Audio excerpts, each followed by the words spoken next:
ಈ 3 ಕೆಲಸಗಳನ್ನು ಮಾಡಬೇಡಿ. ಮನೆಯಲ್ಲಿ ಮಕ್ಕಳ ವಿಷಯಕ್ಕೋ ಅಥವಾ ಇನ್ನಾವುದೋ ವಿಷಯಕ್ಕೋ ಪತಿ ಪತ್ನಿಯರಲ್ಲಿ ಭಿನ್ನಾಭಿಪ್ರಾಯ, ಕೆಲವೊಮ್ಮೆ ಅದು ತೀವ್ರವಾಗಿ ಜಗಳವಾಗುವುದು ಸಾಮಾನ್ಯದ ಅಭಿಪ್ರಾಯ. ಭೇದಗಳು, ಕೋಪತಾಪಗಳು, ಆದರೆ ಅದು ಆ ಕ್ಷಣಕ್ಕೆ ಮಾತ್ರವೇ.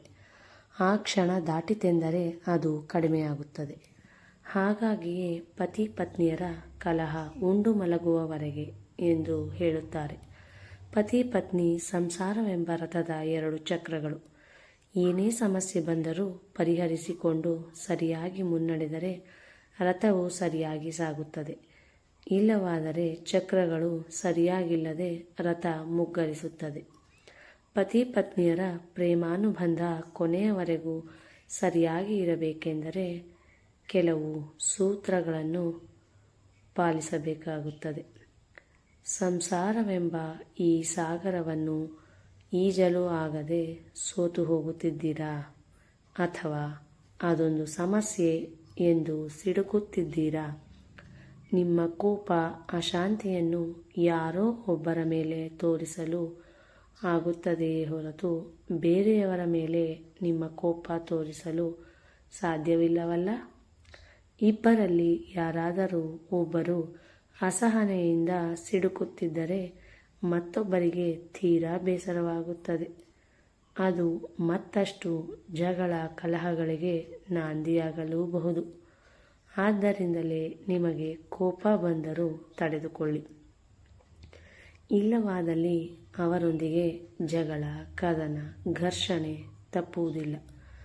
ಕೋಪದಿಂದ ಅಲ್ಲದೆ ನಿಮಗಾಗಿರುವ ಬೇಸರವನ್ನು, ನೋವನ್ನು ಶಾಂತವಾಗಿ ಹೇಳಿ, ಅವರಿಗೆ ಅರ್ಥವಾಗುವಂತೆ.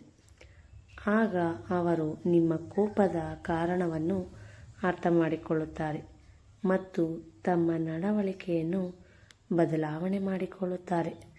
ಆಗ ನಿಮ್ಮ ಮನಸ್ಸಿಗೆ ಶಾಂತಿ, ನೆಮ್ಮದಿ ದೊರೆಯುತ್ತದೆ. ಬೈಯುವುದು, ಕೋಪ ಮಾಡಿಕೊಳ್ಳುವುದನ್ನು ಆದಷ್ಟು ಕಡಿಮೆ ಮಾಡಿಕೊಳ್ಳಲು ಪ್ರಯತ್ನಿಸಿ.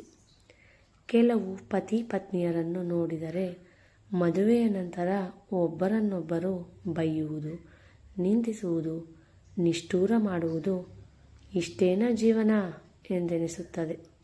ಇನ್ನೂ ಕೆಲವರನ್ನು ನೋಡಿದರೆ ತುಂಬ ಪ್ರೀತಿಯಿಂದ ಇರುತ್ತಾರೆ. ಅಂತಹವರನ್ನು ಆದರ್ಶವಾಗಿ ತೆಗೆದುಕೊಂಡು ನೀವು ಕೂಡ ಹಾಗಿರಲು ಪ್ರಯತ್ನಿಸಿ. ಮದುವೆಯ ಮೊದಲು ಇದ್ದ ಪ್ರೇಮ, ಪ್ರೀತಿಯೆಲ್ಲ ಮದುವೆಯ ನಂತರ ಕಡಿಮೆಯಾಗಿ ಬಿಡುತ್ತದೆಯಾ? ಏಕೆ?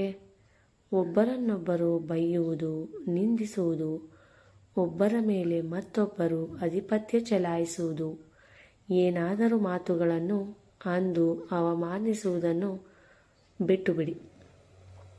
ಇವನ್ನು ಬಿಟ್ಟರೆ ನಿಮ್ಮ ಜೀವನದಲ್ಲಿ ಸಂತಸವೇ ತುಂಬಿ ಬಹಳ ಕಾಲ ಅನ್ಯೋನ್ಯವಾಗಿರಬಹುದು. ಧನ್ಯವಾದಗಳು.